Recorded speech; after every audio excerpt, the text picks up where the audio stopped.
Hmm.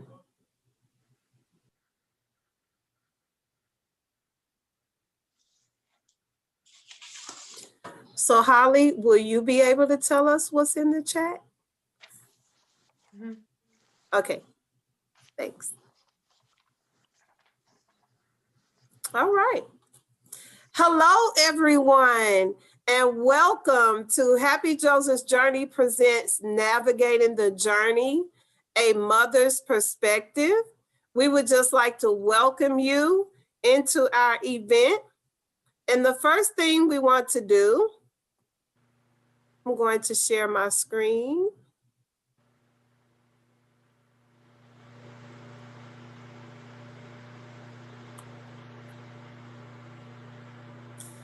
Is everyone able to see the screen?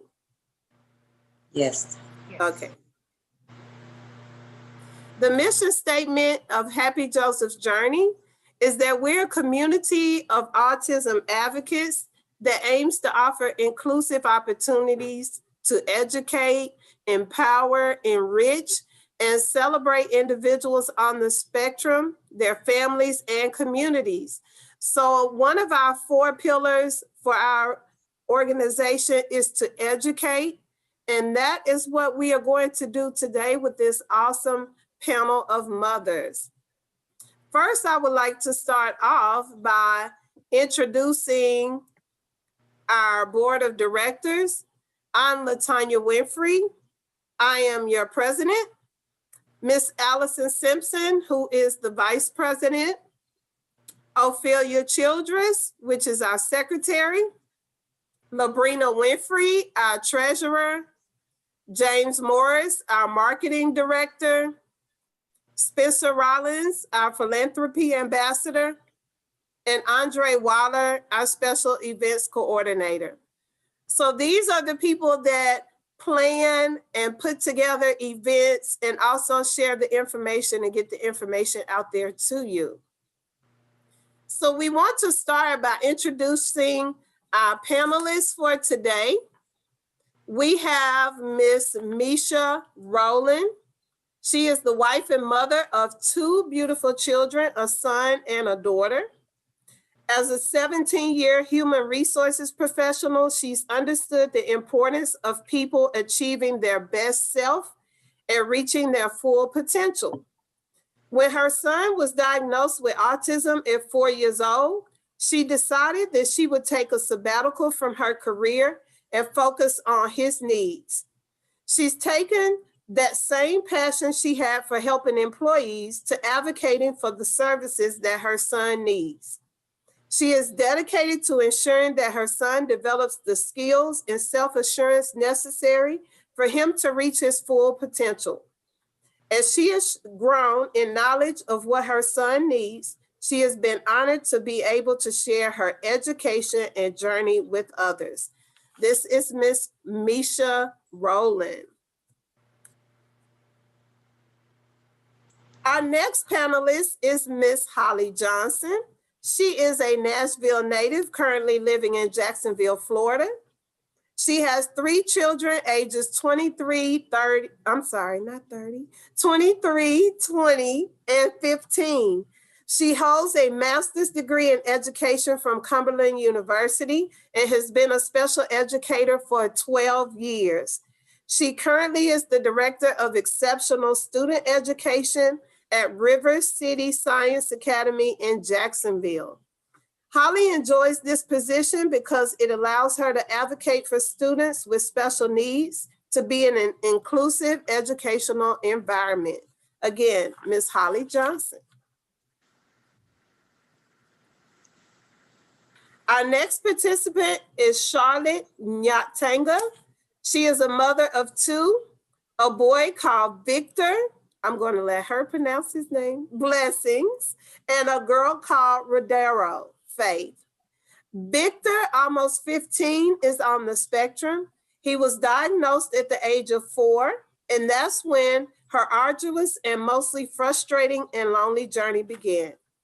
She is a journalist by profession, but because of her son's diagnosis, she's an active advocate for autism and other disabilities. She is the secretary of the Autism South Africa Board and a member of the World Autism Organization. Participant. Before I go to that, Charlotte, I see you on here. Will you pronounce your last name for us, please? My last name is Nyatanga. Nyantanga. Yes. Thank you. Our next That's participant fine. is Miss Angela Jefferson. She is a native Nashvilleian. She is the mother of 2 boys, Kenneth, age 6, and Creighton, age 9. Creighton was diagnosed, with autism at the age of 2. With limited autism resources in Nashville, she began aligning with companies who could help educate her. Working for companies such as Chance Light Behavioral Health, Therapy, and Education Services, and more recently becoming the Clinic Operations Manager for Autism in Motion, AIM Clinics. This is Miss Angela Jefferson.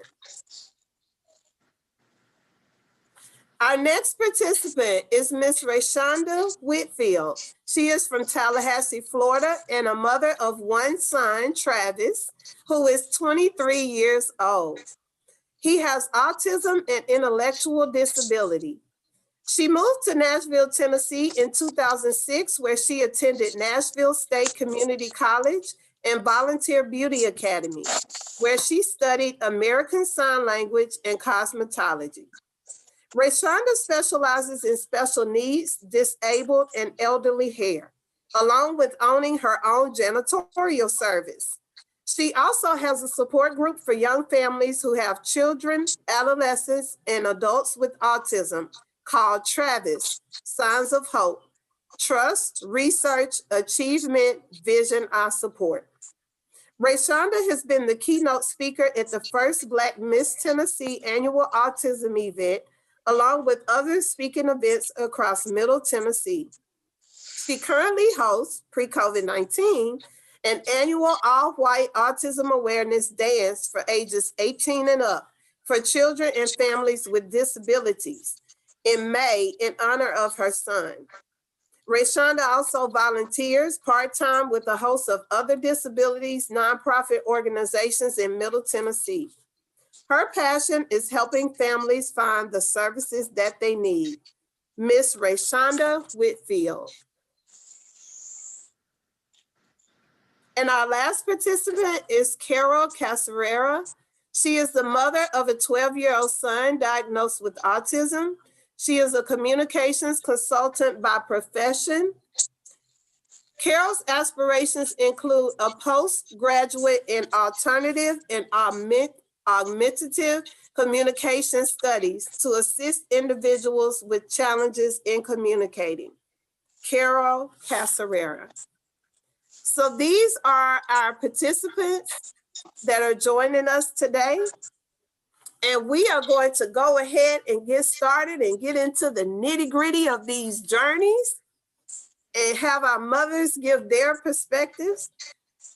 Before we begin, I want to remind our speakers, if you could mute yourself, except when you are speaking. If you forget to take it off, I will remind you. If you can mute yourself unless you're speaking. And for our viewers that are on YouTube Live, we appreciate you joining in for our event and participating this morning. And we appreciate all the support you have given us through the years, not just today, but through the years. Thank you. Okay, so the first question that we're going to ask, what signs or differences did you see with your child? Like, when did you first notice a sign or something different about your child? So I'm going to start that question with Miss Misha Rowland. So I started noticing some differences probably when he was around 2. At the time, I didn't know what this meant, but he was horrible with balance. He would not look at you or answer if you called his name, to the point where I had the doctor check his hearing because I was scared that maybe he was deaf or hard of hearing. And he also had trouble with focus. He was very energetic. And some of the other things, he would repeat sounds quite a bit. And so these were some of the things at the time that was going on, but I didn't recognize it until later on when he was around 3 or 4 that I needed to get him checked out. Thank you. Miss Holly. Good morning. My initial observation of my son was a little different because he was a preemie. He was born at 25 weeks, so he always had developmental delays. But it wasn't until he went into a developmental preschool when he was 3 years old, after he got his first IEP in the district for being just developmentally delayed, that people at the school started discussing autism. And I wasn't going for it at all. I was like, no, he's just, developmentally delayed. He was a preemie. But it wasn't 100% until he started typical kindergarten. And I went to school to build gingerbread houses with the class, that I really noticed that my son was not like the other students. And that's finally when I kind of relented and allowed the district to start the process of evaluating him, and made an appointment at Vanderbilt to get him evaluated for autism. Thank you. Charlotte.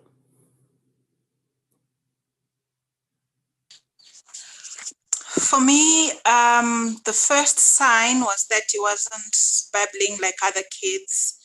I have a sister whose son is the same age as my son, and he was beginning to make sounds and to say mom, dad, call other children, say out his name, and my son was doing none of that. And still, I was worried. I thought he had a speech impairment. And when I told people I need to get him checked out, people would just say, no, boys speak late. Yet I had another boy sitting next to me, same age, but was talking. Yet people said, oh, just relax. But I think as a mom, you're the best. I think you're the best person, you're the best judge for the situation. And I still went, I wanted to believe he was fine, but eventually a teacher at creche mentioned that this child doesn't belong here. He has serious problems. And he was telling my father, and he went and shouted at her because he thought she was somehow discriminating against him or was just dissing his favorite grandchild. But I believed her. I went and spoke to her, and she told me what she had observed.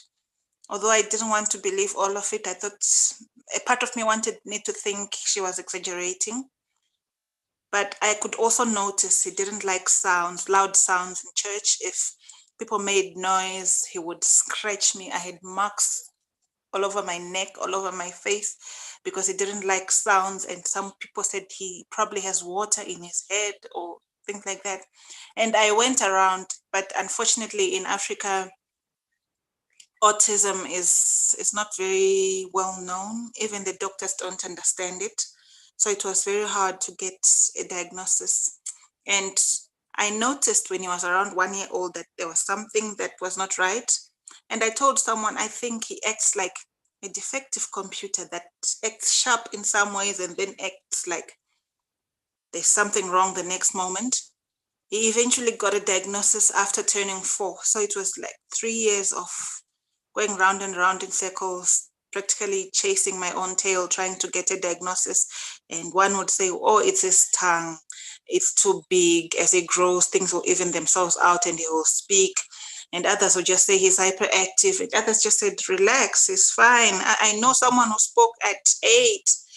But I think the biggest problem to get a diagnosis is because on the continent, on the African continent, it's it's a lot harder to get a diagnosis. Thank you.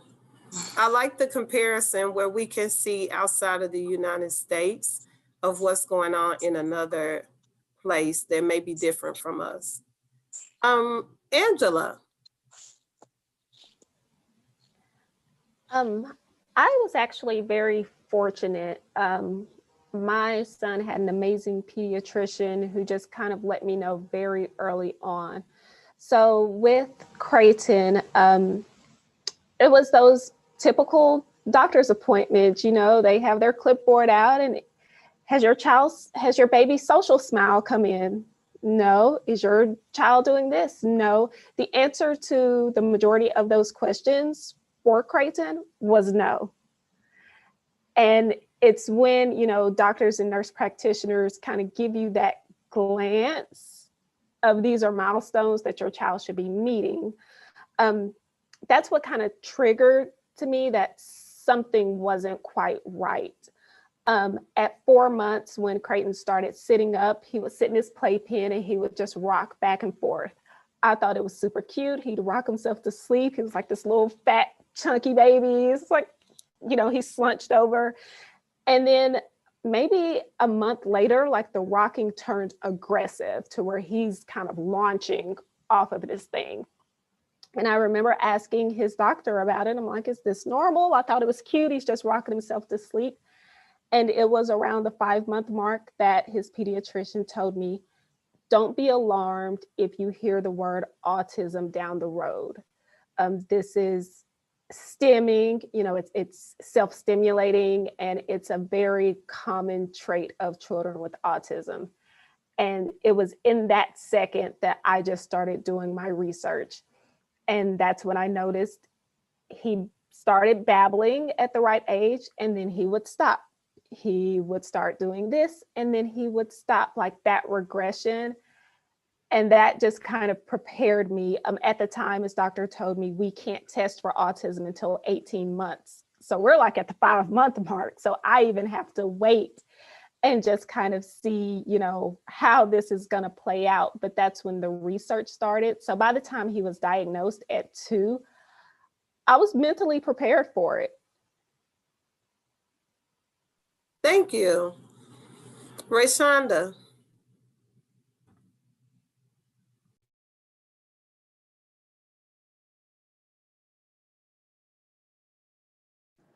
Sorry, get my sound. Mine was a little different than some of the other ladies or parents. I was a teen mom, so I did not know a difference. Travis was diagnosed at 2 years old by Florida State University. But it was my high school. I went to a teen parent program for teen pregnant moms at the time that I had Travis. So they had college students coming in doing evaluations. And they did an evaluation on Travis, and all the other kids at the age of 2 was mastering this evaluation except Travis.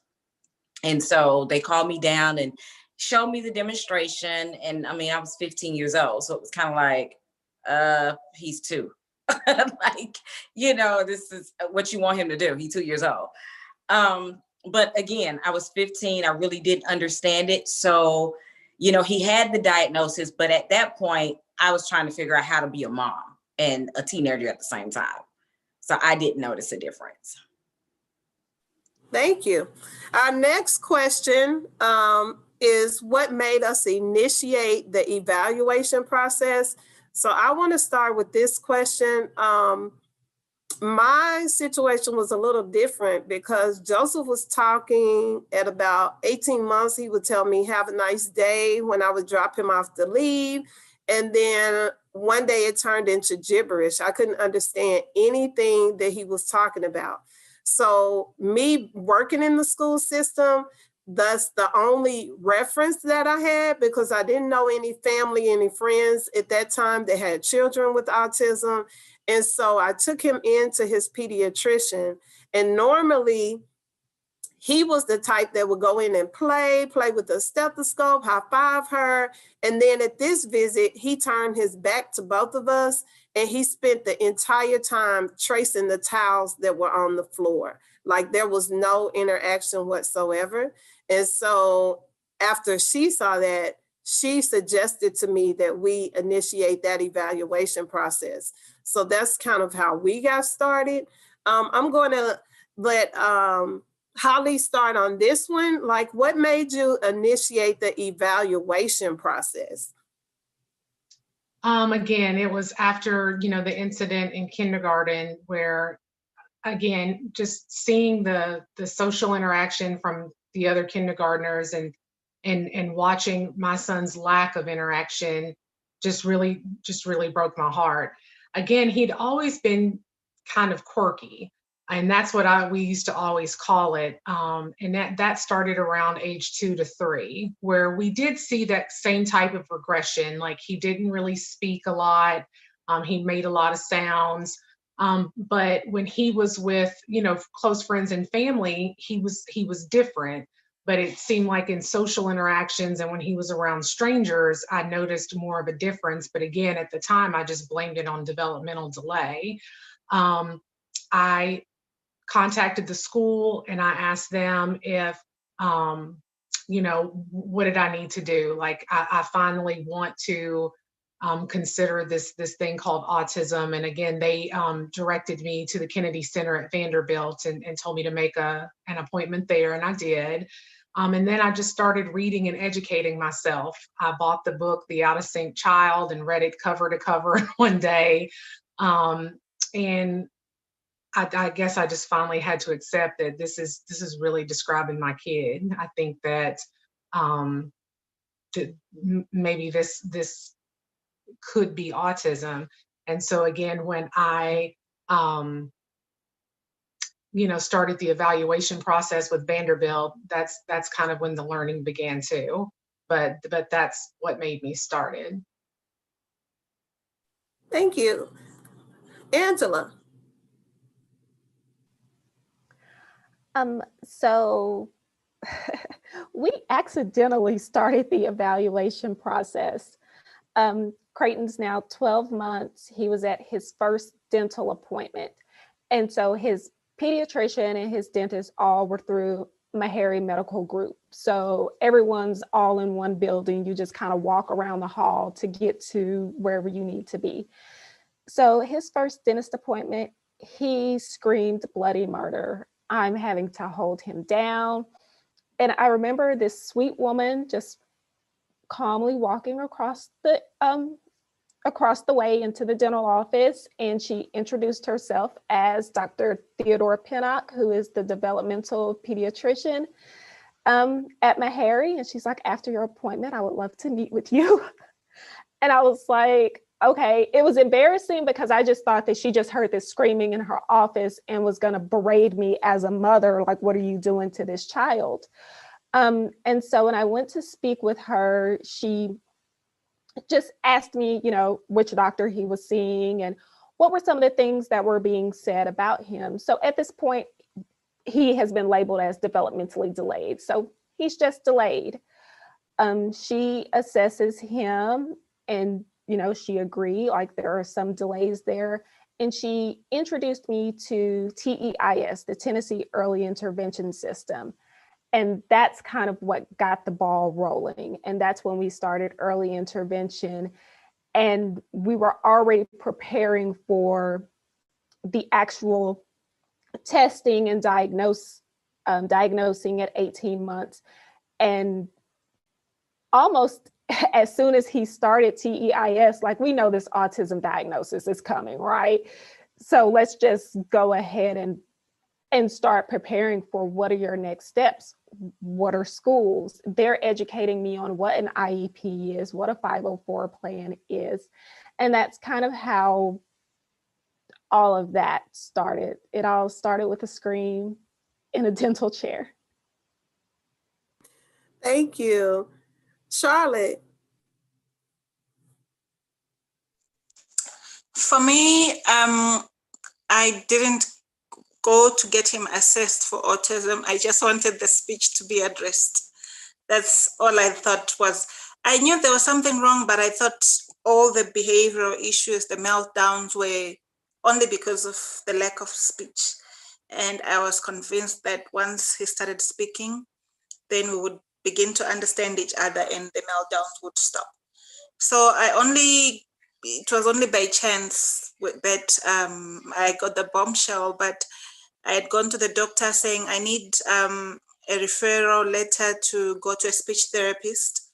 And he said, why do you want to see a speech therapist? And I said, because he's not talking. And he's not a specialist, he's a GP.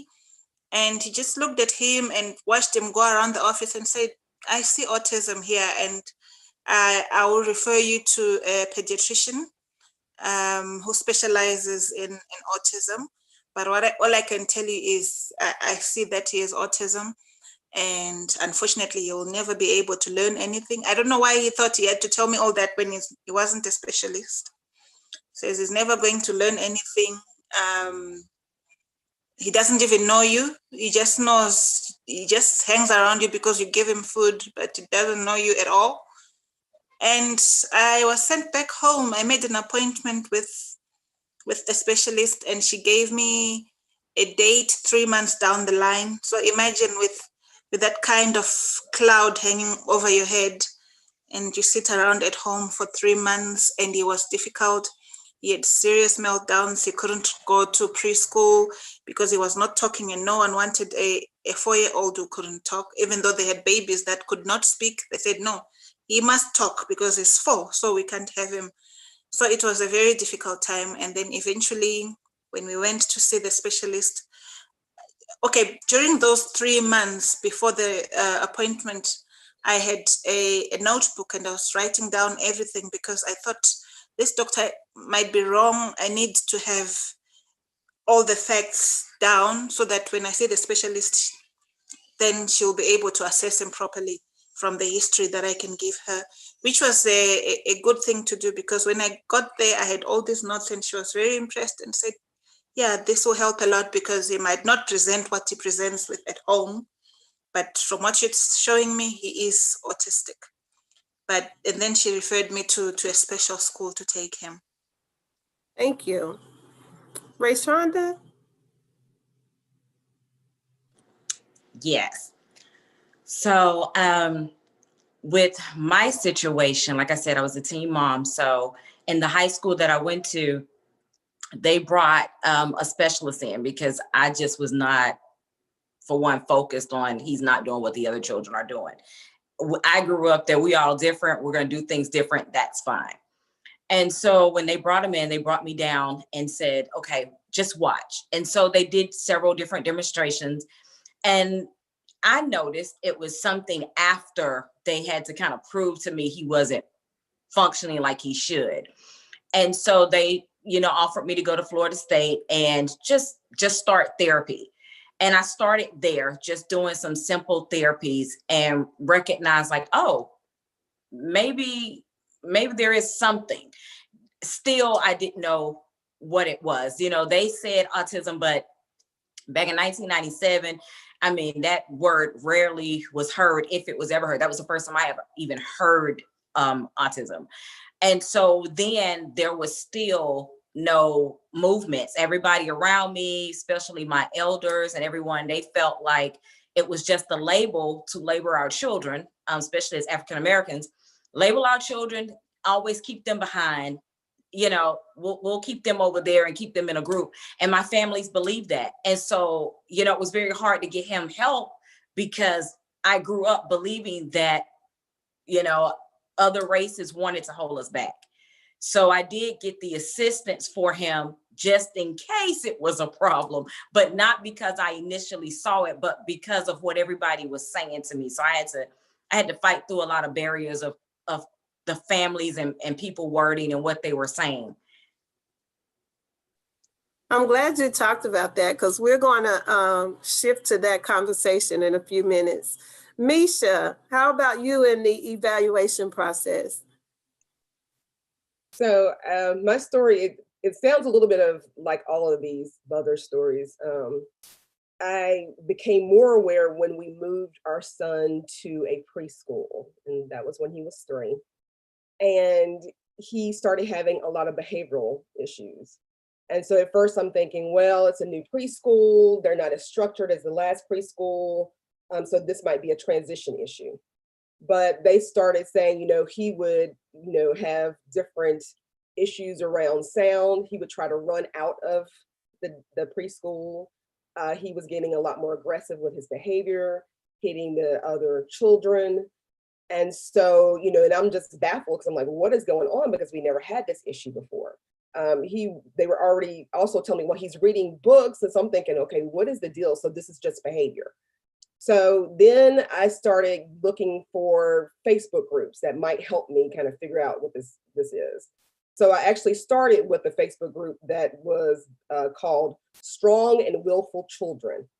And so when I joined that particular Facebook group, a mother mentioned sensory processing disorder, and she was describing her child. And I was like, my child does a lot of these things. So then I joined another Facebook group that was sensory processing disorder, and the parents of these children. And so as I'm reading different comments and having different mothers talk through their different issues, someone mentioned autism and that they had their child evaluated by a developmental pediatrician. So then I was like, you know what? I think that's the next step. Let me get him evaluated. So I found a developmental pediatrician here in Nashville. Angela already mentioned her, Theodora Pinnock in Meharry. And so I made an appointment with her. And, she was great. She observed my son, asked me questions. And basically at the end of this evaluation, she basically said, I believe your child has autism. Thank you. I think we have questions in the chat. So if one of our panelists or Ms. Simpson or James, I don't know if you're able to see the chat. Yeah. If you are, okay. Oh, I'm sorry. Dang. It's No, a delay. I'm sorry. Go ahead, Ms. Simpson. The question that we have is how much truth is in research that certain medications and vaccines cause autism? Oh, that's a good one.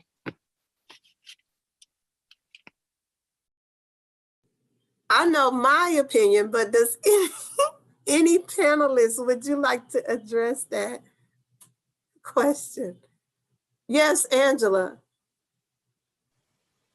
So I'll speak from opinion and just some data studies, because I do actually work in clinics that provide ABA therapies. Opinion, fact-based, there are truly no fact-based studies out there. There's not enough research that has been done to prove that vaccines do indeed cause autism. Statistically, you have more vaccinated children without an autism diagnosis. So there's a lot of myth to that. Again, with certain medications and things of that nature, like you have more children who are on medications and who have been vaccinated than those who are vaccinated and have autism diagnosis. So the numbers there just don't add up. Additionally, I think the second half of that was just online research. We are our own worst doctors when it comes to being Google doctors. I will say when I first started researching autism, it was truly a blanketed list of, does your child have poor eye contact? Does your child line up his or her toys? Does your child not interact socially? My son loves people, is extremely sociable. He makes perfect eye contact when speaking with you. And at 9 years old, he's lined up his toys twice. So if I was to base his diagnosis on what the internet was telling me, he's not autistic. But the developmental delays proved otherwise. He was speech delayed. He echoed, which is just kind of mimicking words and not having full conversations, or mimicking sounds. He suffered from pica. He would like scratch walls and eat the paint chips that would fall off. There were so many other things. So if you are doing online research, my opinion would be, one, don't limit yourself to one website, to one focus group, to one parent group on Facebook. Definitely broaden your horizons, but also introduce yourself and get a group of people who are actually going through this, like this panel right here. We're all mothers and all of our stories are different, yet all of our children have the same diagnosis. Thank you for that, Angela. I appreciate that. Charlotte, you have your hand raised?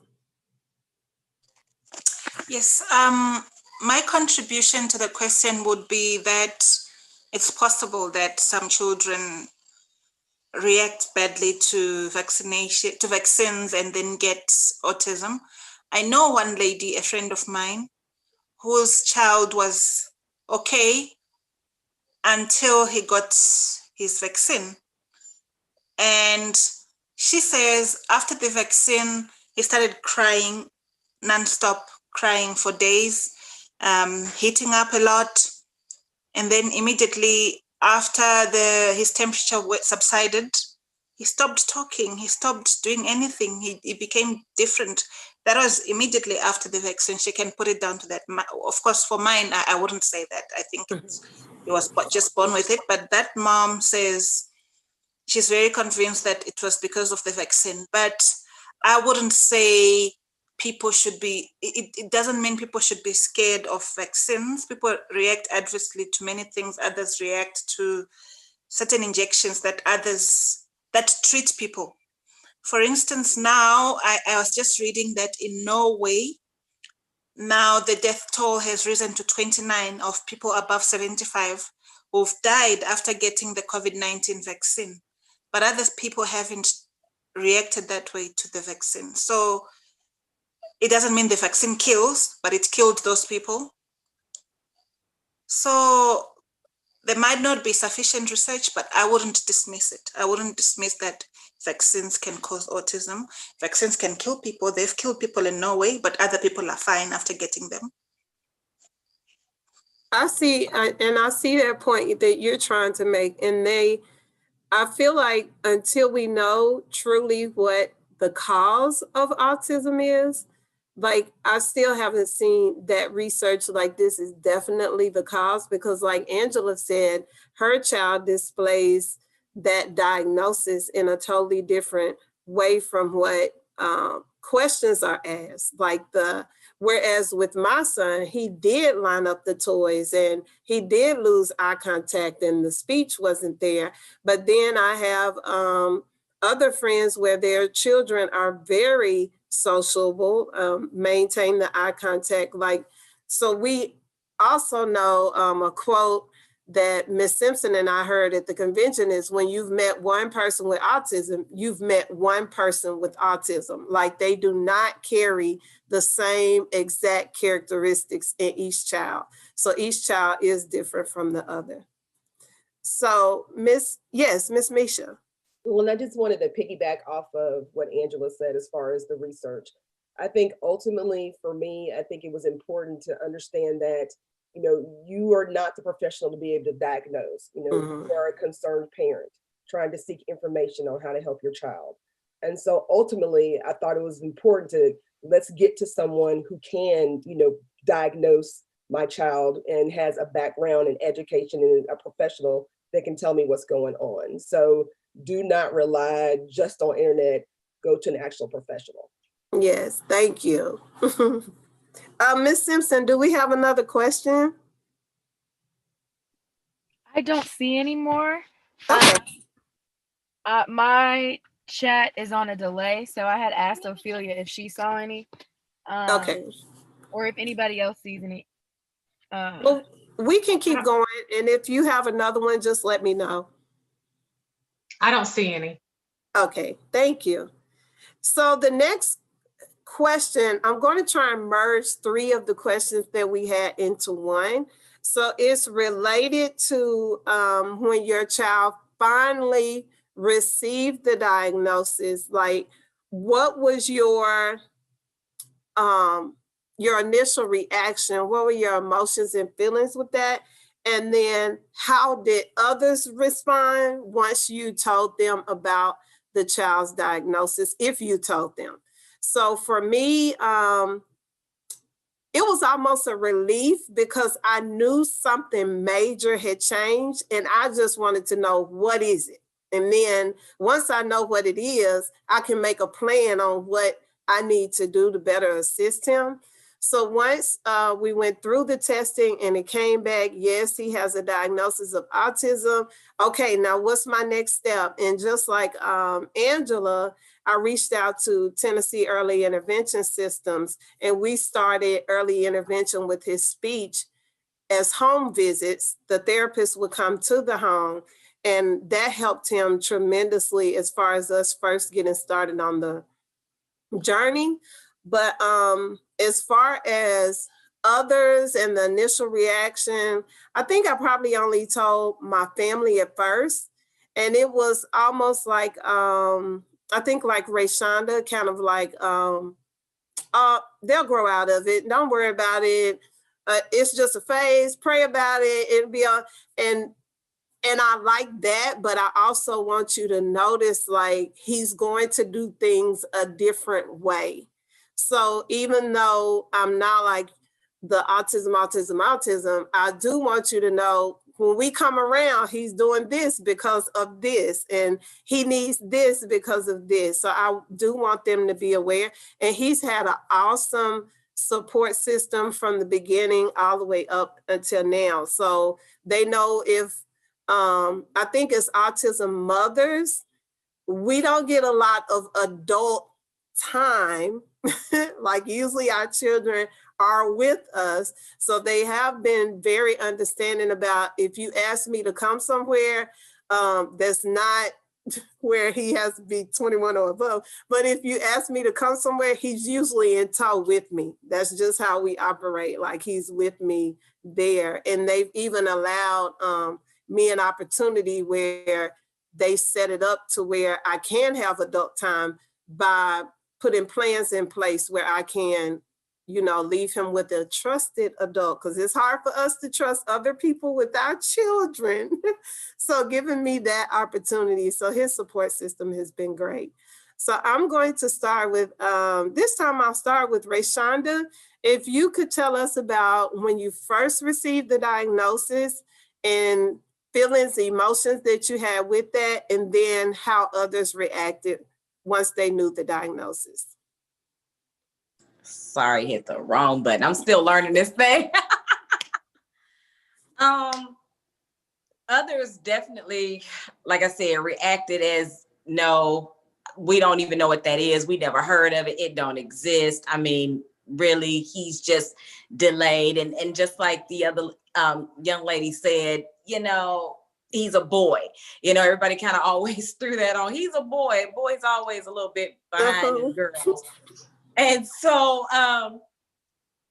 it for me, it was like, okay, what is autism? They just told me this. I don't even know what to do with it. So the only thing I knew when I first moved to Nashville was, let me find the information. The first thing was, it was Autism Society of Middle Tennessee, but now they're Autism Tennessee.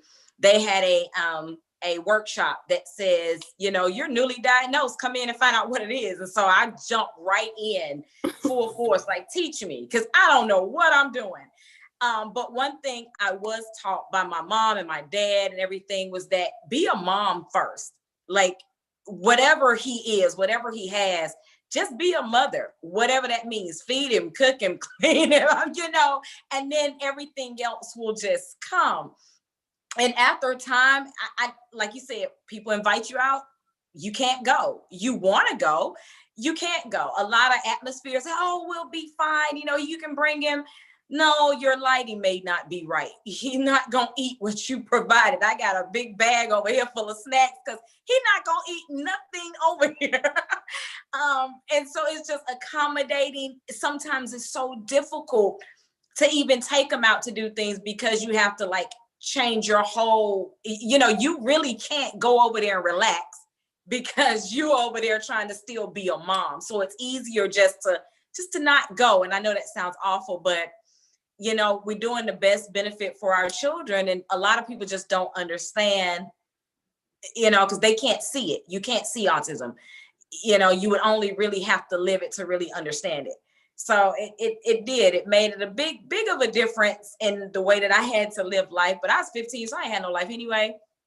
So he has been my life. That's all I know. I know nothing else. But yeah, I agree with you.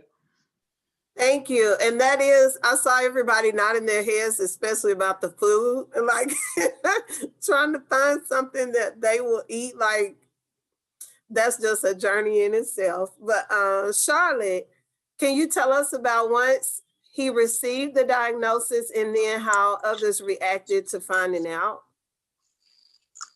When he got the diagnosis, I just wanted to die because he was the first person with autism that I knew. I didn't know anyone else. And it sounded like the death sentence because you start asking yourself, in my family, there's no one like this. In my neighborhood, there's no one like this. Why me? And you don't even know where to start. It's not something that you can consult other people over and say, how have you handled this? Because no one else has a child like that. But now that I know, I actually know more people that I see that are just dismissed, or kids that are dismissed as like idiots or get names like that, when they actually have the signs of autism. So I just wanted to die. And I remember I went to a doctor because I was having very negative thoughts. And I said, I can't sleep because my child just got this diagnosis. So I don't know what to do. I wanted to be referred to I don't know what I wanted. I just wanted to talk to someone because my husband had said I was lying when I told him that our child has a problem, and he called me a liar. He said I didn't want him to interact, to socialize. So I was creating this thing to make him stay at home. So the doctor said, so he's been diagnosed with autism. Is it curable? And he was the doctor and he's asking me if it's curable. And I said, no, it can be cured. It's a lifelong thing.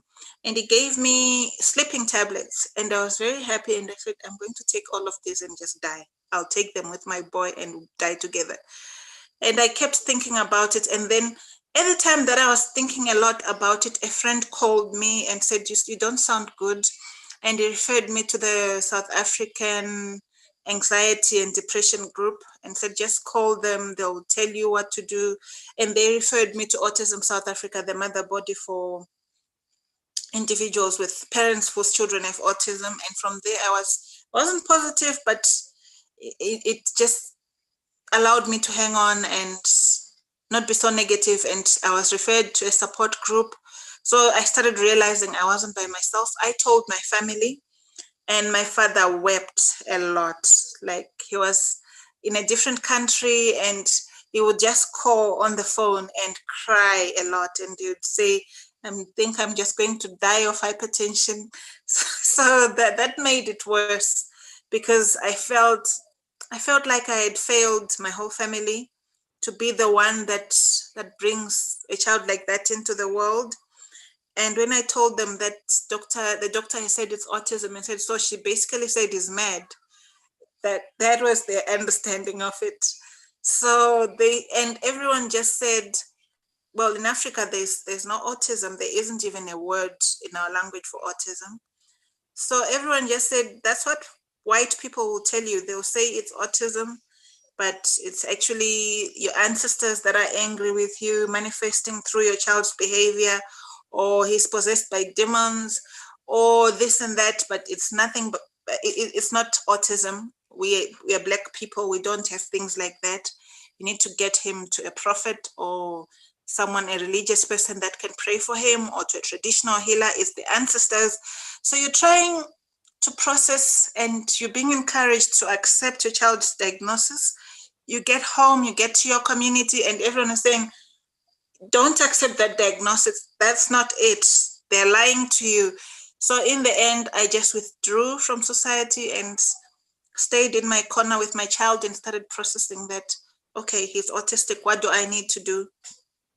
Then started going to speech therapy, occupational therapy, and reading on it, just trying to accept that this is what is there. Even now, people still say it, but now they'll be hitting a brick wall because I'm a lot stronger and I can handle it. I have something to say to people who tell me, don't believe it. But at that time, I didn't know whether I was coming or going. And I'm thankful that you give that viewpoint, because I think the negative thing I was doing at the beginning was comparing him to other kids. And now that I know better, I'm like, oh, he'll have plenty of time for that. Standardized tests will compare him to some other kid all the time. But once I learned not to do that, then it kind of gave me the energy and the motivation to work with him, because I started to see his growth as an individual instead of comparing him to all the other kids that were around him. I used to tell people, you haven't cried until you put your back against the wall, slide down the wall crying. So it moved me from that until, okay, Tanya, get yourself together. Because he's the one going through this personally. So come on now, get yourself together and guide him in the way that he needs to go. So I'm going to move this question over to Holly. When you receive the diagnosis and the reaction of yourself and others? Well, like someone else said, when I received the diagnosis, it was a little bit of a relief. It kind of confirmed, what I already kind of knew just based on my research, that this kind of explains why he's different and why he does different things. As far as the reaction from the people around me, his father my son is 20, and his father will not acknowledge that he has autism. In his father's mind, he's just quirky. You use that as an excuse, you baby him too much, and that's why he acts this way. You just use the autism as an excuse. He might just be a little slow, as far as like other friends and family, there was really no reaction. Everybody just really loved AJ, and they were just like, okay, if that's what it is, it is. But I don't think anybody really treated him any differently. I had one family member that visited from out of town once, and brought their grandchild, and my son was about 7 at the time, and she was worried about him playing with her granddaughter, because he has that autism. And I was just like, what are you talking about? But I think everybody really accepted it. And I think that it kind of gave me a little bit of peace. And, I'm academic. So when I can read strategies and when I can, put things together, I think it just helps me process it more. But I feel like everybody really just kind of accepted him, and it provided this shift in education for him that I think that was the biggest impact on him at the time. Is just kind of changing his education, like where he went to school, the type of class that he was in, because he was moved to a self-contained, special ed classroom. And I was really nervous about that. I had the slide down the wall moment the day he went into the special education classroom, because he cried and threw a fit. And, I sat out there in the hallway and cried for about 30 minutes. I cried longer than he did. But I just feel like, everybody was accepting, but there were a lot of people who just kind of ignored it and told me that I was just making excuses for him. And I think it's harder for dads because they have this legacy in their mind of what is supposed to happen and what that journey is going to look like. So when you have some detours to take, it's a little harder to accept. Angela? Like mostly everyone else, there was that sense of relief initially. And then when you actually get home and now you're processing, because, you get that relief, and I'm like, all right, doc, what's next? Let's get to working. Let's do this. And then you get home, it's like, can I do this? And then you're reverting back, or at least I did. It was, oh my God, what did I do to my child? What did I do during my pregnancy? I did have those 2 glasses of wine.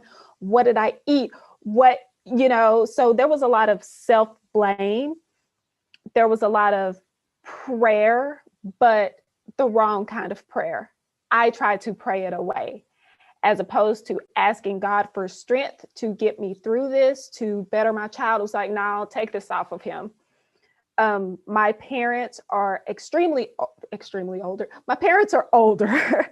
So they come from a different time and they're overtly religious. So we're not going to claim this. We're going to pray this off of him. And then just that educational piece, because their generation, autism wasn't a thing. It was, I think one of the other moms just said it, someone was slow, or there's that ugly R word that would be used in their generation. And I'm like, technically, this diagnosis equates to what from your day of someone, that would display some of these behaviors, but this is what it is. And it actually took my parents a while to see it. And I remember my mom having that aha moment. Along with Creighton's autism diagnosis, he was also diagnosed with ADHD. So he would just run, just back and forth, nowhere to go, just back and forth. And you could see that he was physically tired. He's drained on his face, but he could not stop moving. And that's when we introduced a medication for the ADHD. And that's when my mom had her moment of, oh, okay, something hasn't been right. And now we are correcting it.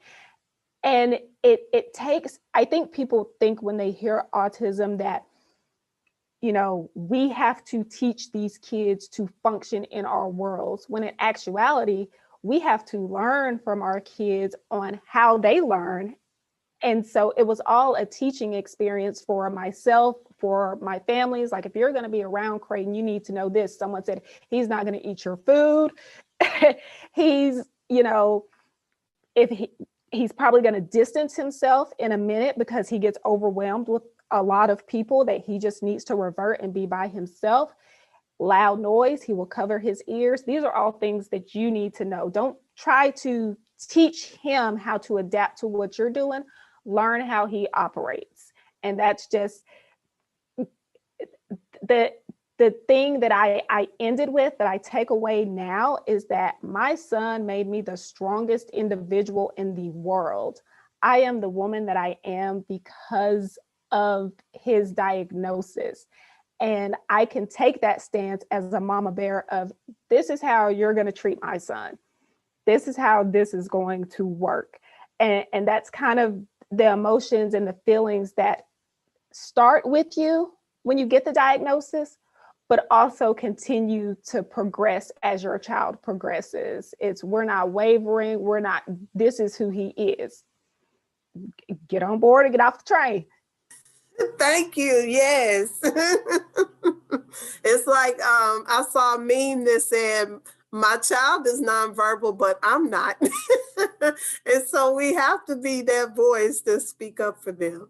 I'm going to get, my screen keeps moving, so I'm hoping I'm not missing people, but I'm going to get Misha. And then after Misha answers this question, I'm going to let Carol get some input in here, and then we have a question in the chat.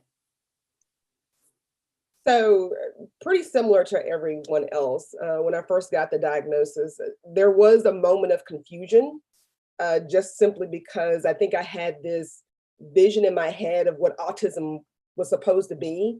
And my son just didn't check the boxes for me, all of the boxes, so I was kind of like, are you sure? But then on the other hand, there was also relief, like, okay, so now we know this has a name to it. What do I need to do? Let's move forward. So then I started moving pretty fast. I did have conversations with my family members, and pretty similar, the women of my family were like, okay, baby, what do you need from us? Whereas, my husband and my dad were like, okay, we don't really know what to do with this. And my dad was more like, he just needs a firm hand. And I'm like, I don't even know what that means. What is this firm hand you're talking about? So I remember my mom calling me and saying, you really need to have a conversation with your daddy about what's going on with Karen. And so, you know, I sat and had my conversation, and I just still left it thinking, my dad really doesn't know what this means. And so, you know, but at the end of the day, you know, I was like, this is what it is. You know, so let's get started with what we have to do. You know, I would have conversations with my family when we did speech therapy, when we did occupational therapy, like how was Cameron progressing? So they could be kind of part of that journey with me. And they could recognize some of the things when we were all together as far as, okay, this is why he does this. And so I really just kind of carried them along with me on my journey, just to make sure that we were all on the same page as to, you know, you are Cameron's support system, you are my support system. And so, you know, I need you there, I need you all in, and we're going to do this together. So, and they've been great, you know, but it was a little shaky at the beginning, but we are there now. Thank you. And before Carol speaks, I do want to remind us, Charlotte and Carol are in Johannesburg. So right now they're pushing 8 o'clock at night, their time. And so I want to make sure I get Carol in here to give her input. And then I'm going to combine 2 more questions for us for the sake of time, because I know it's getting late on their end. So Carol, if you could tell us about up to the diagnosis, and then like what your emotions and feelings were, and then the reactions of others that are around you.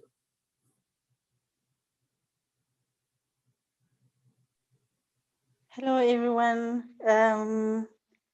I hope you can hear me. I don't have much light. We something happened here in Johannesburg. Yes, we can hear you. Oh, okay. So what actually happened, I would say when he was about a year old, my mother is the one who said to me, there is something not right with this child, because he's not really babbling, he's not saying any words. So she's the one who actually suggested to me that he needs to see a doctor. So then I went to the doctors, and then they actually started the process. They did not diagnose him right at that time. So between 1 year and 3.5 years, that's when he was diagnosed.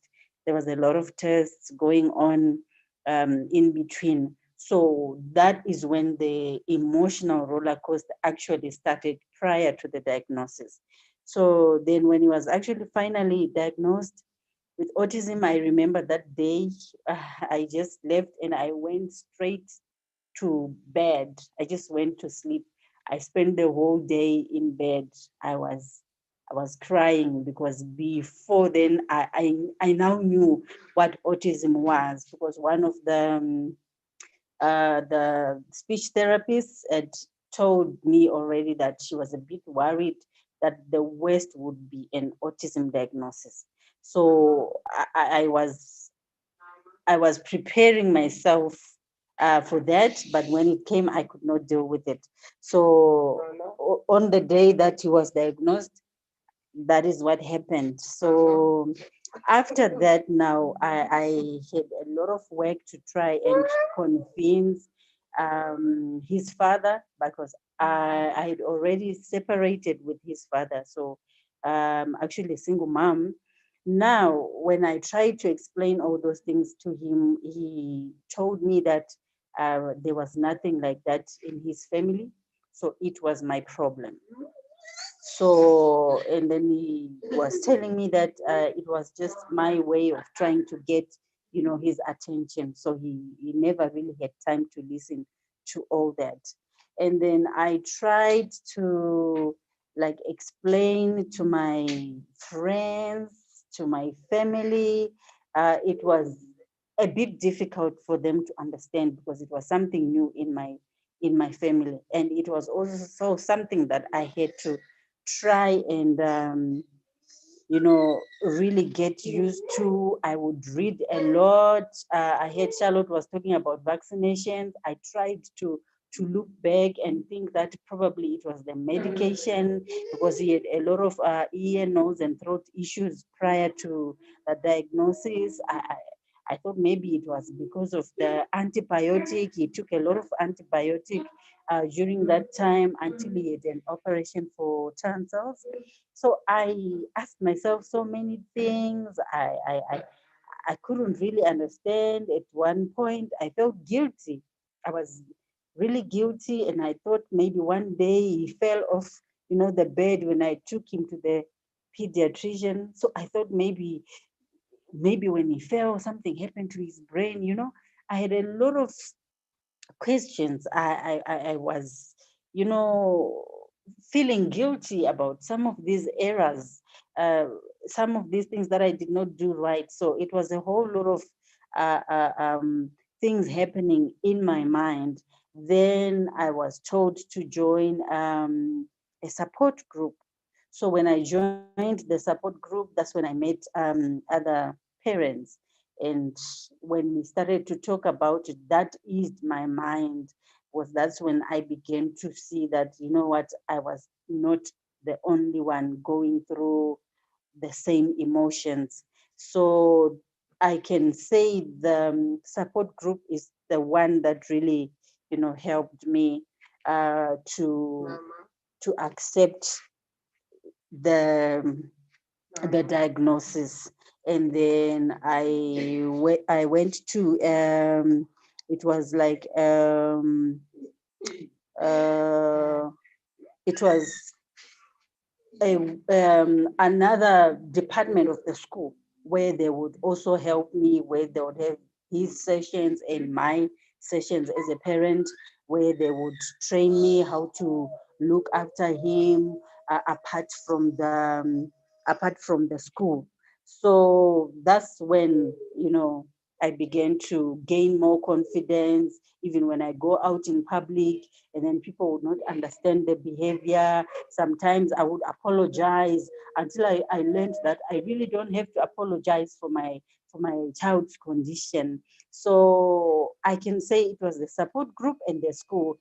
They actually helped me to accept the condition and to deal with it. Well, apart from the church, faith issues, were is another issue where they would have to say, you don't really have to accept it. We don't believe that sickness comes from God and all that. But I had a reality at hand. And then so I would get into a situation where I would not understand how religious people really think, and they would also not really understand the situation that I had at hand. So there was quite some kind of conflict on the church side, but then I had to teach myself to balance between the Bible and the reality that I'm living. So, but well, right now I'm much stronger. I know what to say, I know what to do, and I know who to avoid and who to go to. So that's basically my journey. Thank you. Thank you, Carol. And I appreciate you saying you know who to avoid and who to go to, because sometimes we do have to separate ourselves from the people that can't see the positive side of it and can't see that they are going to make the milestones. If you believe that they are only stuck with where they are now, then you can't help my child advance to the next stage. And I think it's also important that we surround ourselves with a support system and start to just to come together with people that are also on the same journey as we are. So thank you for that. Thank you. Allison, you said we have more questions in the chat. Yes, ma'am. So we have a question from Veronica Young. She is really blowing up with the questions. I love it. Her question is, I have seen various videos of autistic children with amazing gifts. have you all seen any gifts in your children? I'll go first. Mine are, I've seen two that really stand out to me. Joseph loves DVDs. Anybody that knows him knows he has probably 1,000 and something DVDs. He keeps them in the case. It's rare. He'll take one out at a time to watch it. And when he is not organized and me and his dad try and help him, you know, as a parent, you're just like, hey, get these on the shelf, put them in, get it off the floor, put it up, do something. And we thought he was organizing by title. That's the way we're trying to just throw them in the bin. And then we realized he would take them out, put them back in another way. And then finally, he let us know he was organizing it by the production studio where the movie was made. So I thought that just blew my mind, like, well, okay, then. And then I don't know if it's considered a gift, but he really tunes into people's emotions. So he knows if you're happy, he knows if you're sad. The night my dad passed, which is 2 years from today, didn't realize I put this on that date, but he woke us up and said, Papa's gone. And I didn't get the phone call until after he said that. So I don't know, like, it just amazes me. Like, if you just sit back and watch them, they will show you some amazing things. And that's just two of the things that stand out to me about him. Anyone else? Rayshonda. I'm glad you said that about him telling you your father passed, because before the tornadoes, before the pandemic, my son was really adamant about going. He's always told us days before, it's gonna rain, it's gonna rain, it's gonna rain. And we're like, Travis, it's sunny, it's hot. And the next thing you know, out of nowhere, it just pours down rain. And so before all of the tornadoes happened, he said, I want to go to grandma's house. I got to get out of here. So we was like, okay, Travis, you're going in about 3 weeks. It'll be okay. He got really angry one day. Shauna, I got to get out of here. I got to get out of here. And we were like, wait a minute, this is different. He's like, he was gun-ho, like, we got to go. He was almost like, I got to build Noah's Ark because it's finna rain. And so we said, okay. So, you know, my parents was like, well, we're going to come on and get him because he's never really went into it. And sure enough, we live in Lebanon. Then my parents came and the tornadoes hit and tore Lebanon all the way up. The hotel where my family and my son stayed, one side of it was gone. It skipped my son. It skipped my family.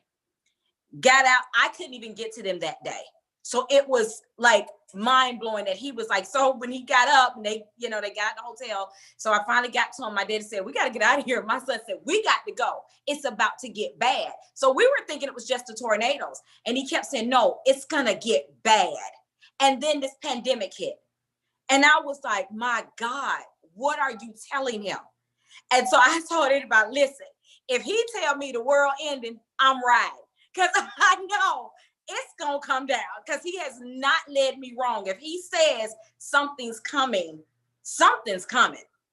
And I just believe that they are so in tune with the Spirit of God that it's a place we can't get to because our minds are so focused on so many things. They literally zoom in on whatever God has told them to do, and they do it perfectly. That's why they're the great ones to be hired. They are the great ones to, to give a project to. They're going to master it. They're going to do well, no matter what level they're on. I have never seen not one person with autism not master what they were focused on, because that's just how God designed them. We're just too busy in our own world trying to do multiple things instead of listening to our inner spirit. And so I feel like that's my son's gift. He's just all in tune with God. And I'm trying to get on that level. I'm working really hard to do it, but I do believe that they hear something we just can't hear and feel. So I agree with you. Well, you call us the next time Travis says we got to go. Charlotte. With Victor, it's not exceptional things like playing the piano or violin. I remember when I told one of my aunts that he got the autism diagnosis, she says, oh, wow, get him a piano. People with autism are good with music, but not everyone is like that. So he's very sharp. His ears are very sharp, exceptionally sharp. Sometimes you'll just be sitting outside and then he says, where is the helicopter coming from? And then you look up and you say, there is no helicopter. And then more than a minute later, one flies past. You'd have heard it. I don't know how. Or there's something you don't want him to hear and you're whispering and it's quite far. You'll come and say, so what did you say about this person? He hears everything. So you have to do this. Because if you don't, he can hear you. Even if you're whispering, you'll come and say, so what did you say was wrong with my grandmother? So even like if I'm talking to my friends about his dad, I make sure that he is not even anywhere near me because he will repeat it. He listens to everything. And he's good with dates and time. We don't have a calendar in the house. I just have my diary and my phone. We don't really need calendars. But around November, he was already creating hype about his January birthday. His birthday was last week on the 12th. He was already talking about his birthday. This is what I will do. I'll go to Spur. He had already lined his clothes that this is the shirt I'll wear on my birthday. It will be on a Tuesday. Are you working on a Tuesday? And then you say, how do you know it's on a Tuesday? He says, yes, it's on a Tuesday. And then you have to run to your phone to check the calendar and you say, yeah, it's on a Tuesday. And there are programs that I watch on TV and he knows what time I have to watch them. One comes at 7:30, one comes at 9. So he'll be watching his things. And then at exactly 7:30, he'll switch.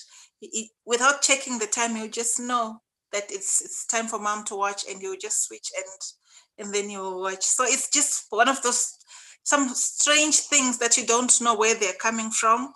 Just knowing that my birthday 3 months down the line will fall on a Tuesday, but you don't know how he can see that, how he even knew because we don't have a calendar. That's amazing that their gifts are so different. Anyone else? Angela.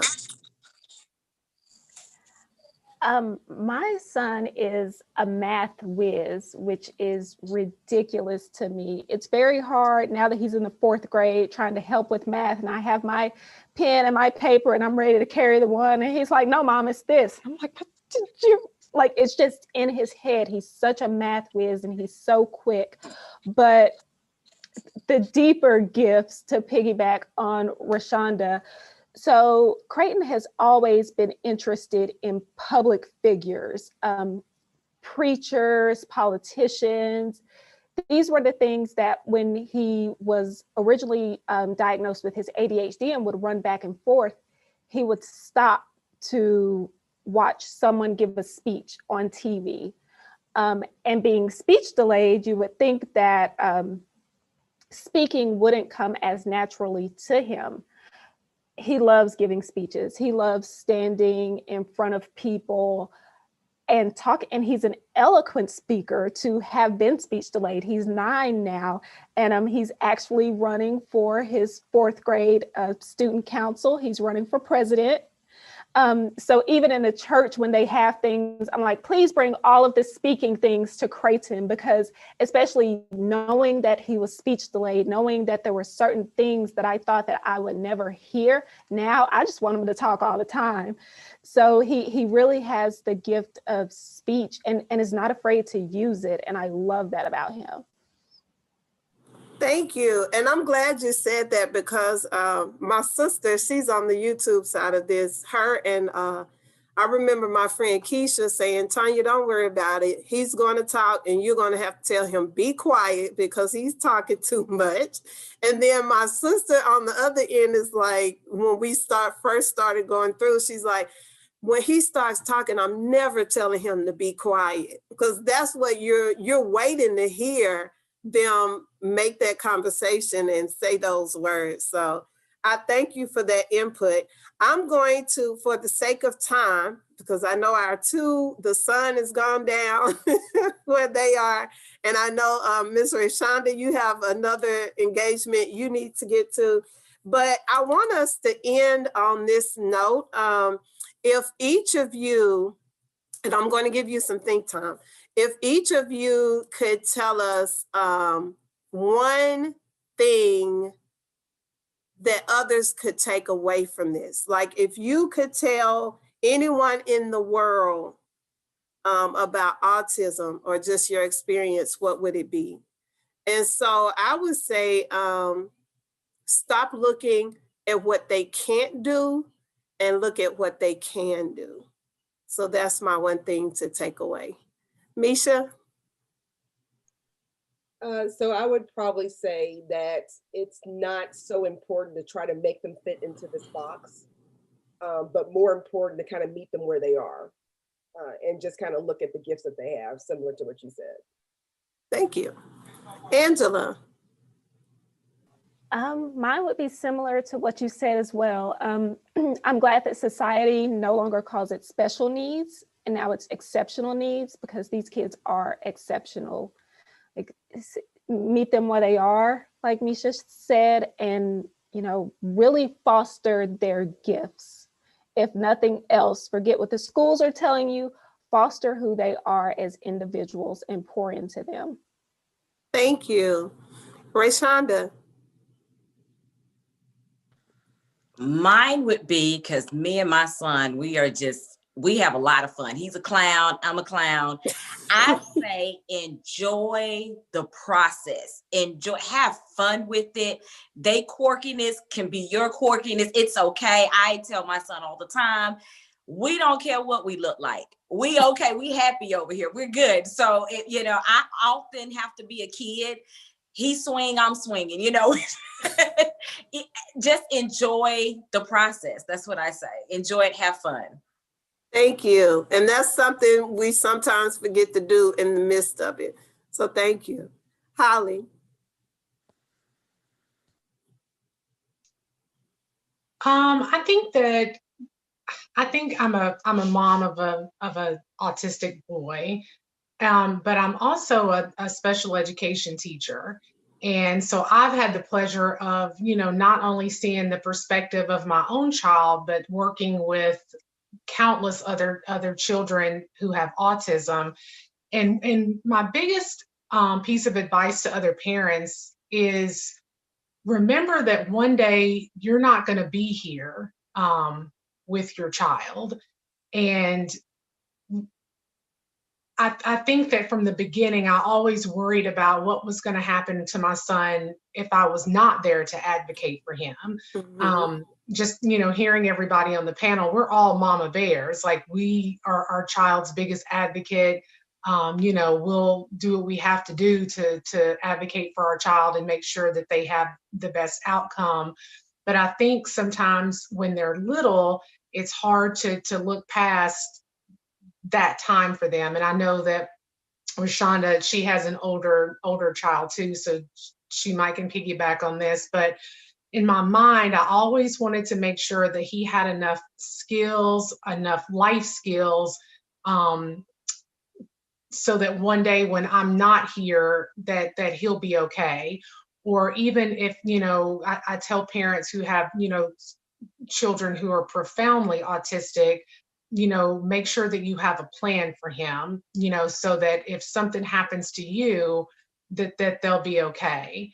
And so that could be, a full range of things, depending on, like you said, if one child with autism, one child with autism, but just look toward the future and make sure that when you're not around, whether your child is 30, 40, 50 years old, just make sure that they're okay, and give them as many functional life skills as you can.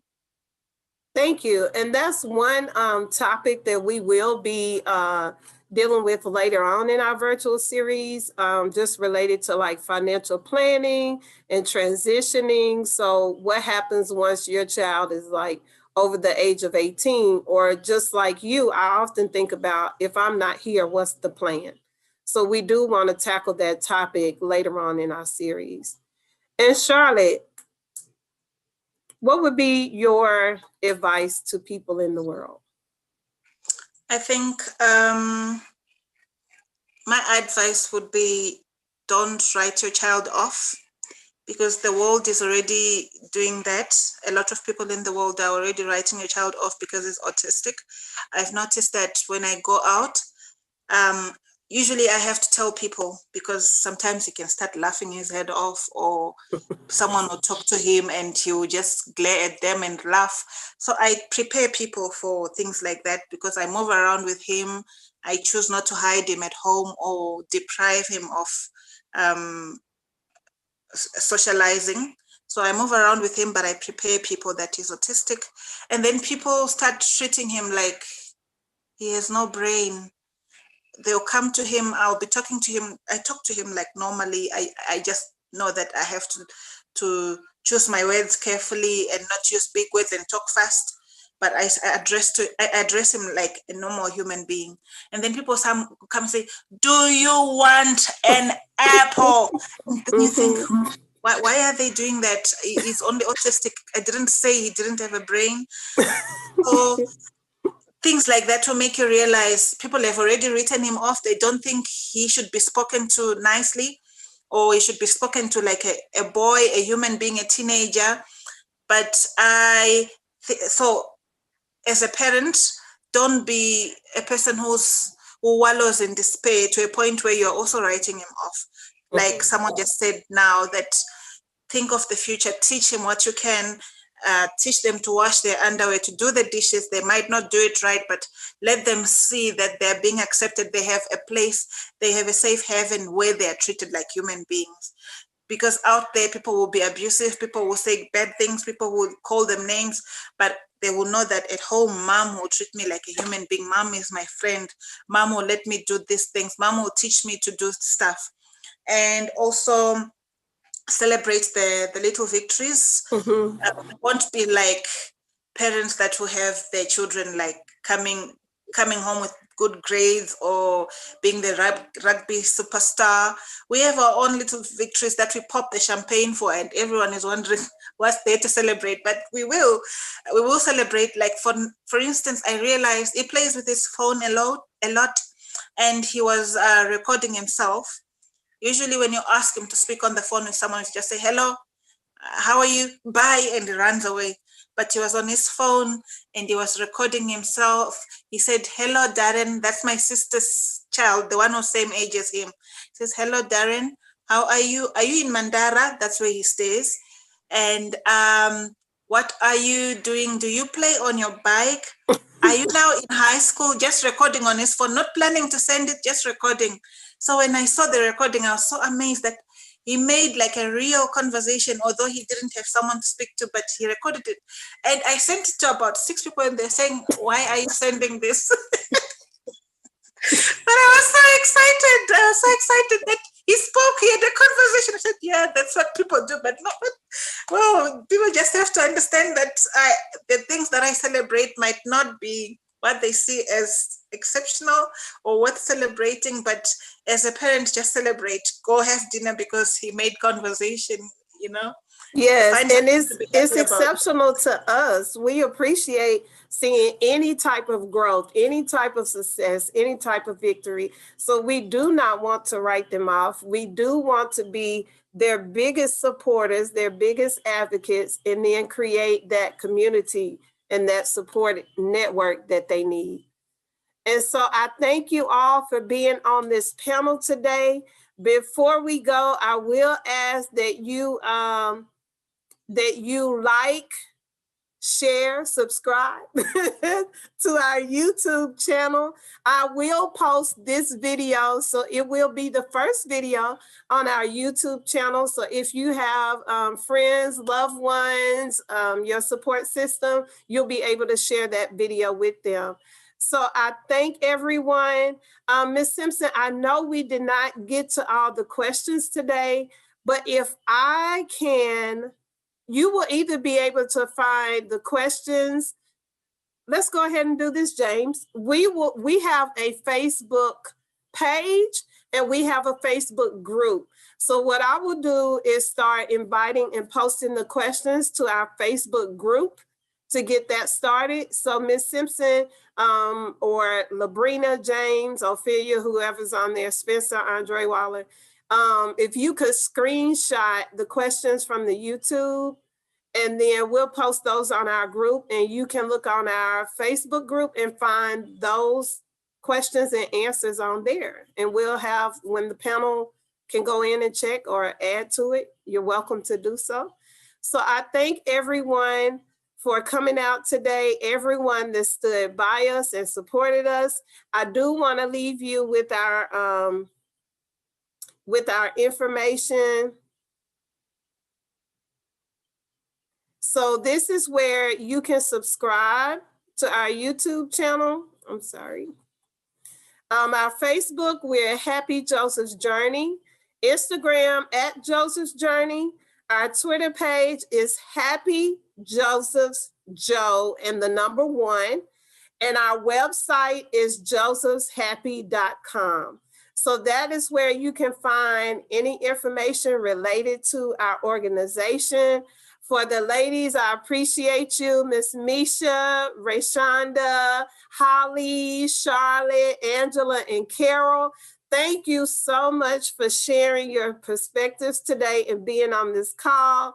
Rayshonda, I know you got to run and you got to go. So we are going to go ahead and dismiss. Thank you to all of the board members for making this happen today. I appreciate you, and thank you for our supporters for joining in with us. We thank you, and you all have a great day and enjoy your day. Thank you.